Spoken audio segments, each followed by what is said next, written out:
Nuwun para pamirsa, pandemen waosan cariyos basa Jawi ingkang wonten laladan punika kemawon.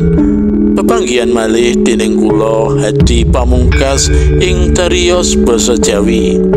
Purwakane ngatur pambuka kula, mugi panjenengan sedaya tansah pinayungan karahayan saking Gusti Kang Murbeng dumadi. Ing kalodhangan menika kula badhe ngaturaken salah setunggaling cariyos cekak ingkang carita dening Hadi Pamungkas kanthi ira-irahan Kotang Abang Marun. Kados pundi lampahipun cariyos? Sumangga dipun pidhangetaken.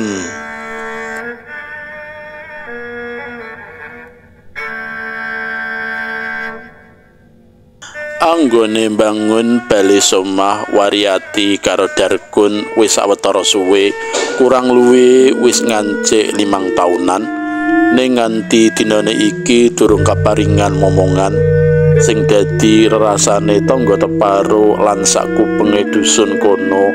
Ora kok babagan Wariyati durung kaparingan keturunan, ning ana kabar angin sing wis sumebar santer menawa Darkun sisiane kuwi wong sing duwe kelainan aneh, yaiku jari seneng lan marem yen nyawang sandangan jeroane wanita ora liya Kotang warna abang marun. Cerita sing sumebar kanthi kethok tular ing pangrungone para mamut-mamut alias mama-mama muda iku sumbere ora liya ya saka Wariyati bojone Darkun dhewe. Jarine nek bojone nyawang tali Kotang warna abang marun duweke Wariyati wis dipesthekake, Wariyati njur digelandang menyang kamar diajak seneng-seneng nuruti kridaning asmarane.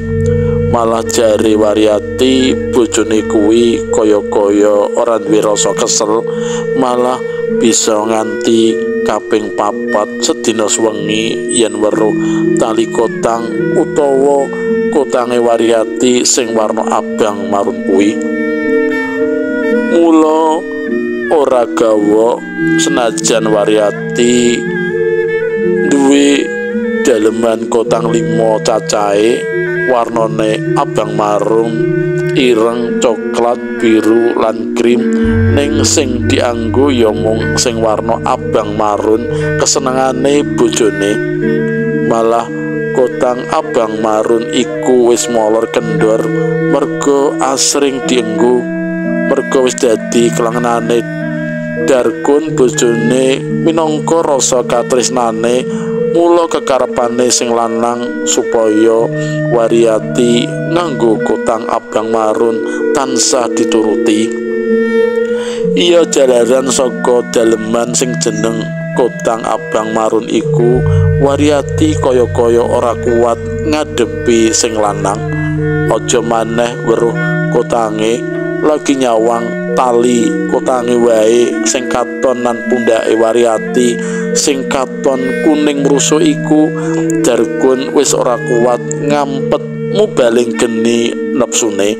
Terus langsung wae Wariyati njur diruket diambungi terus ngono kuwi ngerti dhewe kang sabanjure perang brubuh utawa salulut jroning maduning asmara menawa dheweke nganggo Kotang abang marun.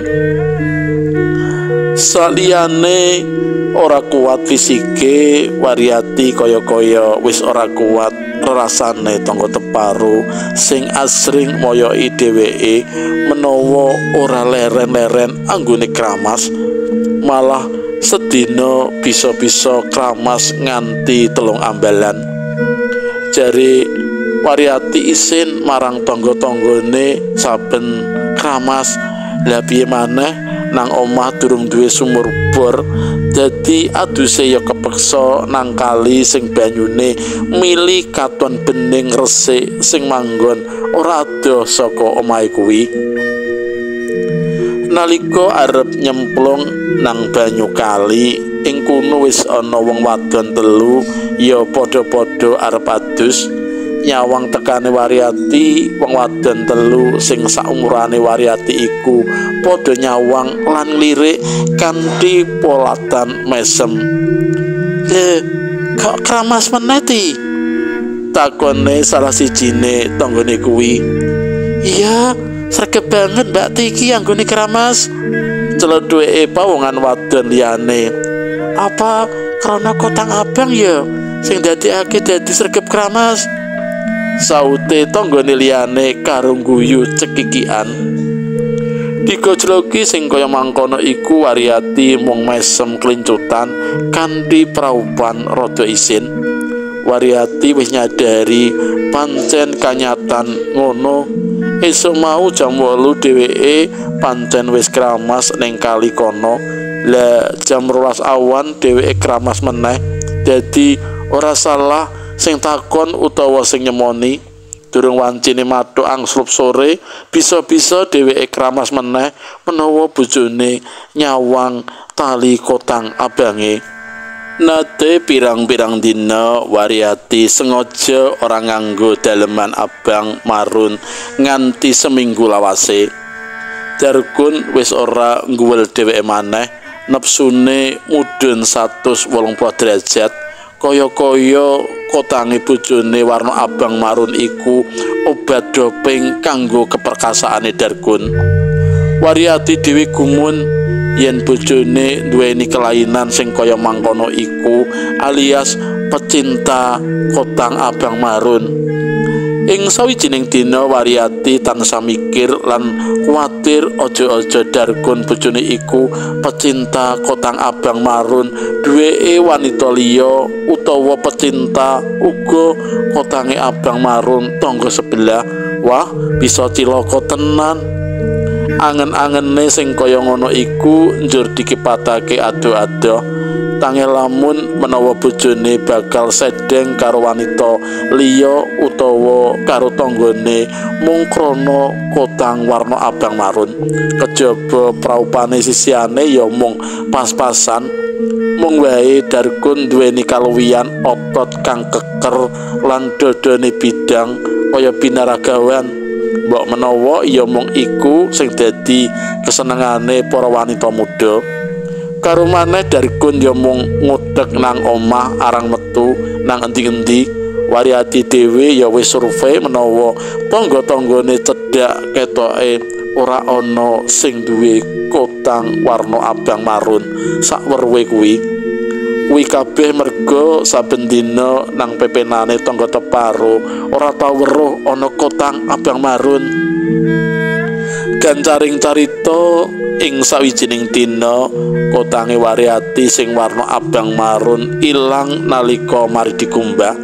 Embu sapa sing jupuk utawa sing jahili dheweke nalika dipepe ing mburi omah sorene wis ora ana. "Mas, kotangku sing kelanganane sampean kae ilang," ngono kandhane Waryati marang sisiane. "Lah ilange nang ndi, Dik?" takone Darkun. "Nang pemenan buri omah, Mas," kandhane. "Dicolong wong, Mas, mesti iku." "Wus, aja ndakwa sing kaya ngono, Dik. Aja-aja sampean lali anggonmu nyimpen," Darkun ngaring-aring. "Ora, Mas. Kotangku abang marun mung siji kuwi tok. Ning sing liyane tak simpen nang jero lemari kabeh," jlentre Waryati. "Terus piye ki, Mas?" takone Waryati. "Apane sing wis?" saute Darkun. "Aku ngesakake sampean, Mas." "Lah piye iku kotang kelanganane sampean, Dik?" omonge Waryati karo mesem nyawang Darkun. "Ya sesuk-sesuk tuku maneh nang pasar, Dik," sumaure Darkun. "Nanging aja sing warna liya lho ya," pesene Darkun karo nyawang praupane Waryati sing katon manis. "Iya sabar ya, Mas. Angger aja nglangeni duwe liyan," godane Waryati karo mbalang eseme kang pait madu iku. Mbok menawa Waryati kuwatir menawa bojone kagodha wanita tanggane cedhak utamane sing rondo-rondo isih sak pantaran karo dheweke. Lah piye tanggane sebelah ana randha kasepen sing ayu-ayu lan genit-genit. Ratih wis dadi warandha 3 taun sakwise dipegat sing lanang. Terus Kesi tangga iringan omahe ya wis dadi randha dipegat bojone merga kepergok selingkuh karo wong lanang liya. Durung sainem warandha bakul kopi sing dadi pepujaning para priya-priya merga pawakane kang padhet lan dodone montok ndadekake wong lanang padha ora kuat imrone. Kanthi ilining wektu Waryati durung bisa tuku kotang abang marun ning dheweke kaget sakjeke jeroane kelengenane sing lanang ilang. Njur nang pepenane para warandha katon jejer-jejer kotang abang marun persis sing diduweki Waryati. Apa para warandha iku sengaja mbasang wuwu kanggo Darkun bojone? Panduga sing ora-ora tumemplek ana ing pikirane Waryati. Apa maneh warandha siji iki sing jenenge Kesi senengane nggodha bojone liya. Wis bola-bali ngrusui rumah tanggane liyan nganti sawijining dina kena batune nalika pepasian karo wong lanang liya kepergok bojone njur dipegat warasan. Semono uga randha mburi omah sing jenenge Ratih Kumalasari. Senajan dheweke ora tau ngrusui bojone liyan, nanging yen digodha wong lanang genit lan ngaleme naudzubillah. Siji maneh karo sing jenenge Sainem randha warung kopi iku, dheweke ora tau nggodha wong lanang sing wis rumah tangga, nanging pawakane kang lencir kuning lan eseme kang gawe nuwake kridaning priya. Durung maneh bodine sing wewek sing jalari wong lanang padha poyang-payingan. Wis meh saulan ilange kotange Waryati abang marun ning Waryati durung duwe wektu lodang tuku maneh. Dadi saben dina Waryati malih gonta-ganti jeroane sing isih anyar sing disimpen ing jero lemari. Ya sajeke Waryati wis ora tau nganggo kotang abang warna marun iku, Darkun wiwit ora betah maneh nang omah. Owah-owahane Darkun ya dirasa Waryati. Sing adate Darkun njeketem nang omah malih seneng sapa njaba, sing dituju nang warunge kopi Rondo Ayu Sainem. Wiwitane ngopi nang warunge Sainem mung wayah esuk lan awan. Ning suwe-suwe malah melu-melu kaya wong-wong sing padha pecinta marang kopine Waranda Sainem. Ora mung esuk awan, ning wis pirang-pirang dina Darkun jagong nang warung kono nganti ora weruh wayah. Kawitane jam 09.00 bengi wis mulih, ning mundhak suwe tansah krasan anggone ngedhep kopine Sainem nganti tengah wengi. Mbok menawa dheweke wis kapilut kopine Sainem sing kandhane wong akeh, kopine Sainem kuwi diwenehi japa mantra. Ana maneh sing alok menawa kopine Sainem kuwi jane ya padha karo rasane kopi sing saklumrahe. Enake kuwi merga saka kedhep lan eseme Sainem sing pait madu iku. Ngono pocapane wong-wong wadon sing bojone padha gandrungi kopine Rondo Sainem iku. Kanthi ilining wektu warta rasan ngenani kotang abang marun wis sepi, ora keprungu maneh. Kabeh iku wis kalah lan kasilep umyeke wong kampung kiwa tengene warung kopi Warondo Sainem. Jare warunge kopi Sainem jalari malih ora tentreme rumah tangga tangga-tanggane, merga akeh wong kampung kono sing padha padudon karo bojone. Jalaran bojone akeh sing krasan nang warunge Sainem lan ndadekake penggawean omah padha kelindran kabeh. Ora mung iku, ora sithik sing wadon padha cemburu merga bojone akeh sing padha kapilut marang esem lan godane Sainem. Warunge Sainem malah dadi jujukane wong-wong wadon kang padha mara padha marani bojone ning warunge. Embuh merga cemburu apa perkara liyane, ning warunge Sainem ora malih sepi ning malah ngrembaka. Sing teka menyang kono malah saka tangga desa, ora mung duda wong sing wis omah-omah ning para jejaka akeh sing padha gandrung nyecep kopine Sainem. Ing sawijining dina dukuhan sing dipanggoni Sainem umyek rame wis ora merga ramene warunge Sainem, malah warunge Sainem wis tutup sawetara suwe meh seminggu lawase. Suara-suara miring lan pocapan-pocapan ngandhut wewadi padha dibalangake dening para wadon enom lan tuwa. Pocapan-pocapan miring iku kabeh tumuju marang Sainem sing jare wis ngandhut. Terus sapa pawongan sing ngetengi Sainem iku? Iku sing dadi rerasan lan pandhakwa marang wong lanang sing nyenengi Sainem. Akeh sing padha munjerake jare sing ngetengi Sainem kuwi Sujarwo juragan sapi sing kondang ing dusun kono. Ana maneh sing rasani lan nuding menawa Sainem bobot iku oleh Nardi duda lor kali merga dheweke sing asring nggodha lan ora mulih-mulih saka warunge. Dukuh waringin sungsang tambah dina tansaya rame lan umyek ora liya perkara sapa sejatine sing ngetengi Sainem bakul kopi iku. Pungkasane Sainem njur digawa menyang balai desa disidang dening pemerintahan desa kanggo ngredem supaya kahanan kampung ora terus rame. Sainem dijaluk Blak Kotang utawa Blaka Suta ngakoni sapa priya sing ngeloni dheweke iku.